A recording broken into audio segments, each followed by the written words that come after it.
Alright everybody, welcome back once again to the channel. I am Roger, you're watching Speed Artist Reacts. Alright you guys, so today's reaction is going to be another short horror film. This one here is called Storytime. It is by Dylan Clark. Okay, I am definitely subscribing to his channel because he's got a lot of great content. And I have reacted to some of his previous videos before that I've forgotten actually which ones they are, but I remember this channel.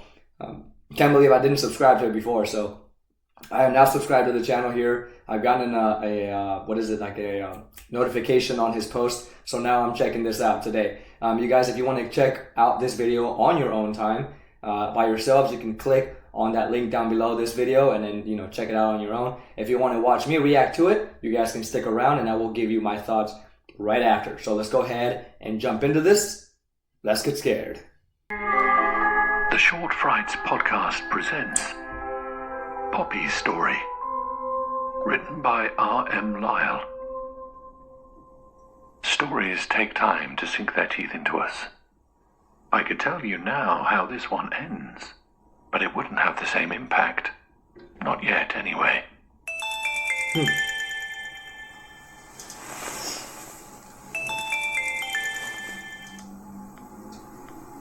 It's not until you see yourself in the story, until it feels real, that you become truly invested. Don't get too invested. This was something Poppy had to keep in mind. She was a hospice worker, which required a certain level of detachment to protect herself from the pain of her patients' inevitable ends. However, Poppy couldn't wait for Mr. Creswell to die. His coughing fits unsettled her.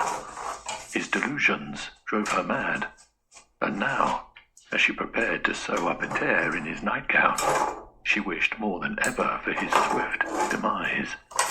She likes red. Poppy opened a drawer to retrieve a needle. She's got the red pepper, the red phone case. In the air. A lot of red in there. Got the red apple up there. Why, oh why did Mr. Creswell insist on leaving the windows open? Ooh, and blood, Distracted, of course. Oh, Poppy's my God. hand slipped. She pricked herself That's with creepy. the needle and watched as a spot of blood bloomed on Mr. Creswell's gown. Then, from the other room, she thought she heard something.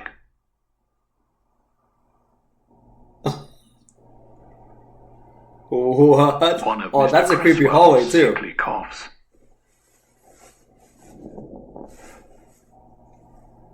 She listened carefully.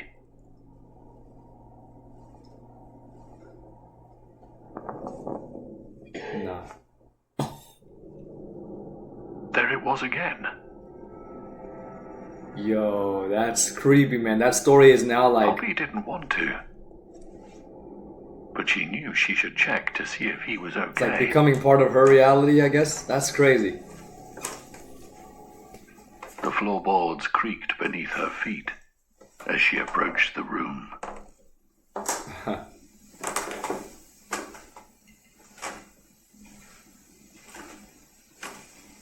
As usual, there lay Mr. Creswell, tucked under the covers of his bed. Oh my God. By the way, I want to practice more of that, like where He was the... so weak, it sometimes looked as though he were dead already. I want to practice more fabric around the body, especially like when it's very loose fabric like that, forming around the body. I'm almost going to take this image here and maybe practice out of it. That's a very fantastic reference right there. I love that. And then, by the way, that's red. There's a red covering there. More red in the video. Got the red But no, stereo over there. Or he was what's it still called? very The record player. much alive. Open the door, Mr. Creswell rasped. Something outside wants to hurt us. How's she not taking off these earbuds, man? Please, don't leave me. Don't let it in. Ooh. Oh my God, it's up. Nowhere to run, puppy. Stay with me. Ooh, yo! Poppy hid. Oh, She that's could hear Mr. got the red Criswell curtains, pleading shower with her curtains. through the door. Don't leave. Please, Poppy. I need you.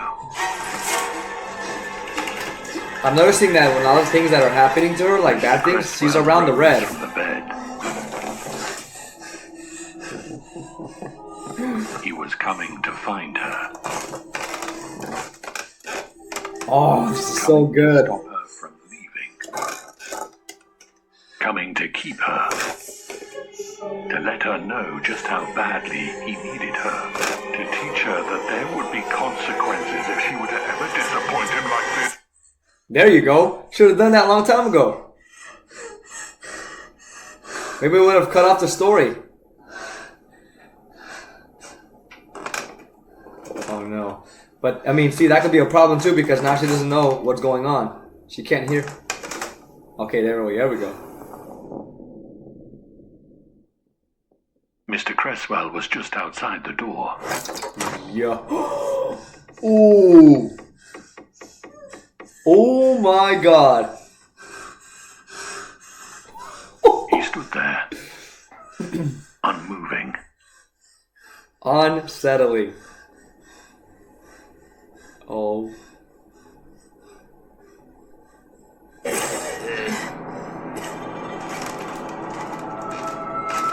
Now our story is coming to a close. Jesus. And dear Poppy is out of time.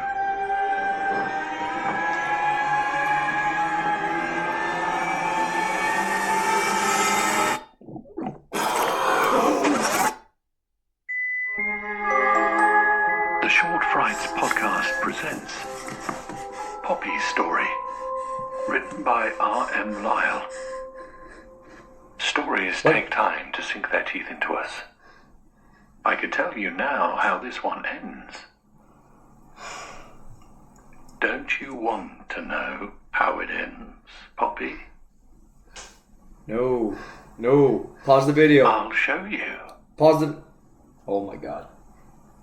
Mr. Criswell Oh my... face and slammed it into the ground over and And the red over photo fell. until the floorboards splintered. He thrashed her about the room until her body was mangled and bent, until she was nearly unrecognizable. And so ended Poppy's story.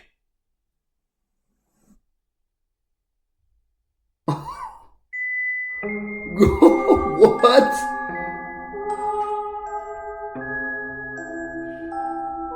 Man, that was brutal. That was a brutal death right there. Oh, that one looks good. Portrait of God. Man, this one was good. All right, there you have it. That was Storytime by Dylan Clark. So this was a fantastic short horror film. Okay, and I've seen something like this before with where they're touching something. What is it like? They're creating something that's not physically there, or listening to something that's not physically there, and then through the audio or through what they're watching, it becomes reality, right? So whether it's I saw this one where it was called ink or something like that, right? Where it's through the ink of the artwork, it becoming reality. One where it's they're listening to a story and it becomes the reality, right? So I've seen this before, but I thought this concept here, which it's pretty much relatable to those other ones, but this specific story, was really original still to me because I like the way it was performed. I like the way it happened. So we start with this young girl in her bedroom. Looks like in an apartment, an old apartment. You can tell by like the peeled back walls and like the old windows, and of course the screeching wood on the floor, or what do you call that? Like the crackling wood. I can't even think of the word for that, but you guys know what I mean. So we can tell by all of those little subtle hints there. But anyway, so as she's chilling in her room there, she's got these red, a lot of red going on, like the red covers. And then the red phone case, I'm like, she likes red. I can see that the red is a huge color in this one. And then of course the little what is it, like the thumbnail of the in her phone, like of the story she's listening to, has got the red skull in there. But yeah, so she's listening to a short horror story, podcast, and it's playing this story called Poppy's Story. Okay, and so this one here, we get the narrator starting to introduce the story, and by the way, the voice of that narrator is super soothing. It almost reminds me of a similar narrator I've heard before for other things, for other stories. Very, very good. I don't know if you guys recognize the narrator. Maybe you guys can drop him in the comments down below, but I like this narrating. Well, maybe it was just AI. But it was so soothing, and I like the way this story is being told. So we have the young girl that eventually gets up and goes to the kitchen, and she's about to, make some food. She takes out a red pepper, right? And as she's in the kitchen there, ready to cut the pepper, she is kind of surrounded by some reds as well, like the pepper, and then we got an apple, like in a little cabinet right beside her there, and a couple of other little hints of red I saw around her there. I mean, maybe it was just me seeing red all over the place now, but I can see that red was a huge color. Now, she suddenly cuts herself with the knife that she's going to cut the red pepper with and spills blood on the napkin, right? So as soon as this happens, it looks like that sort of awakened this evil spirit within the story that is being told, Poppy's story, right? So now the narration becomes part of her, like the actions that are happening to her, right? The sequence of events in her daily life now. Or in this case, in today's, day,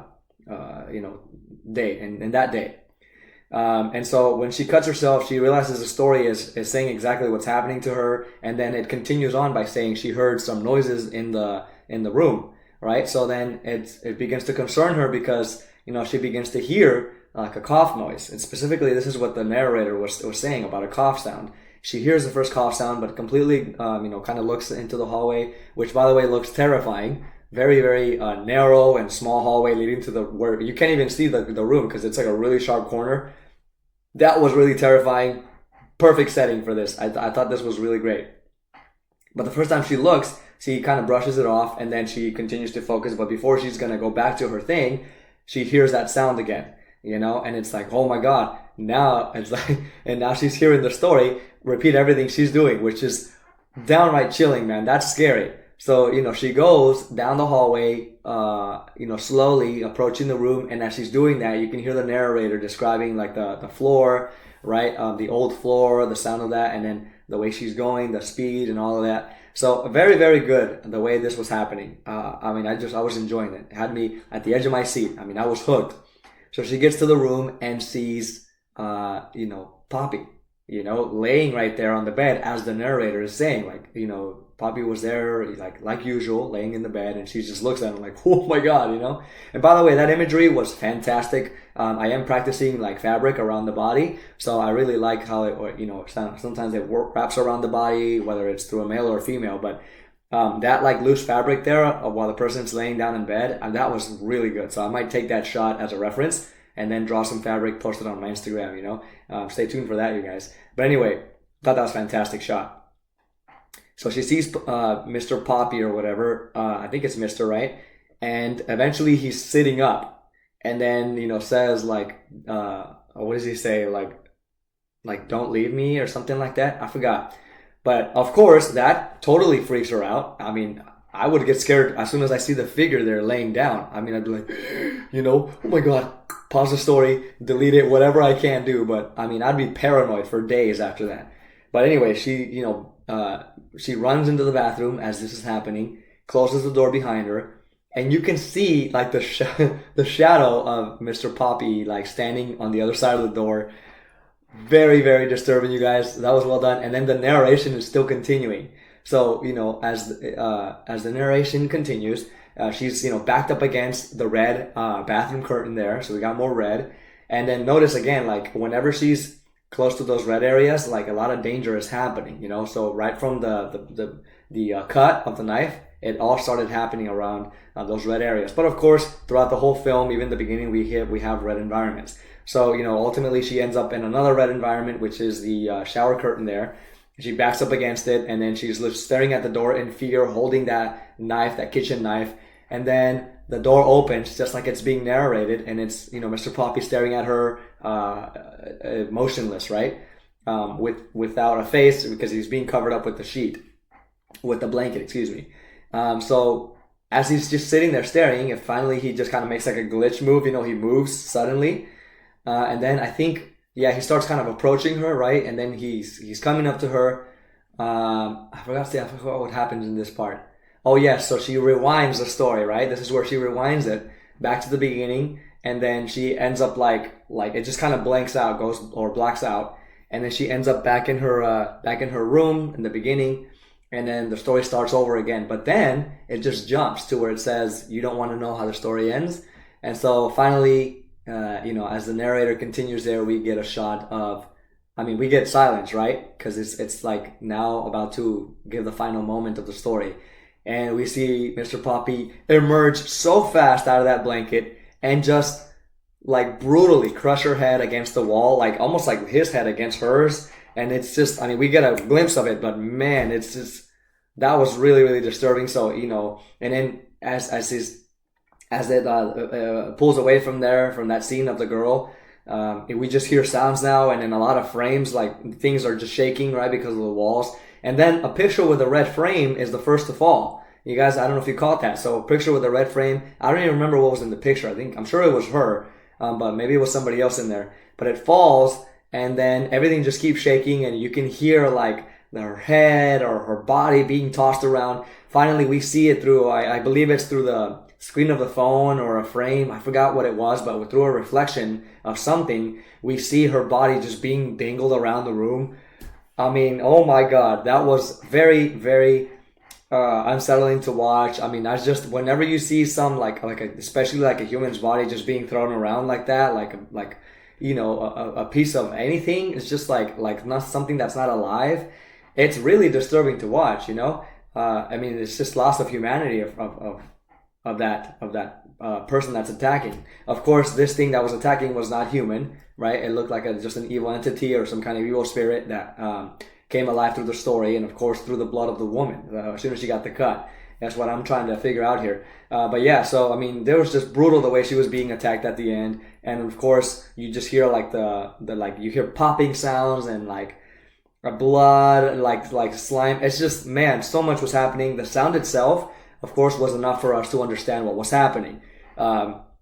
We didn't need to see anything, any visuals. I'm glad that it was just off sounds. That was already horrific enough. And then, of course, the story ends right there. So we just see the final blood spill on the photograph there. Or I think it's on the phone, right? The final blood spill on the phone. And then the story cuts out. So excellent writing here. I mean, literally the story itself was being narrated throughout. And I really loved it because it just connected. It made sense very well. It was never distracting. It really, really worked. And it actually just caused, a lot more intensity throughout the story, especially through the scenes where it was just subtle and quiet. We're just waiting for the narrator to tell us what's going to happen next. But unfortunately, she was part of that horror story that was being narrated. So, my God, you guys, well written here. I like this. Very, again, I've seen this in other types of ways, in other types of short horror films. I've seen this before, but I've never seen it like this. So, very original for me. Let me know what you guys thought down below, though. Thank you for watching. I appreciate you guys. And if you have any recommendations, please drop them down below in the comment section, you guys. And if you enjoyed this, don't forget to subscribe. Go ahead and subscribe to that. Go ahead and subscribe to the channel, and you guys can hit that like button as well. Don't forget to share the video. Let people know that we are making art here, and also different reactions to different content. Of course, these couple of days I've been sticking to horror, but I will move on to something else after, maybe after this week. All right, but anyway, you guys, thank you for watching this with me. I hope you enjoyed it. I hope you take care of yourselves and have a good night. Peace.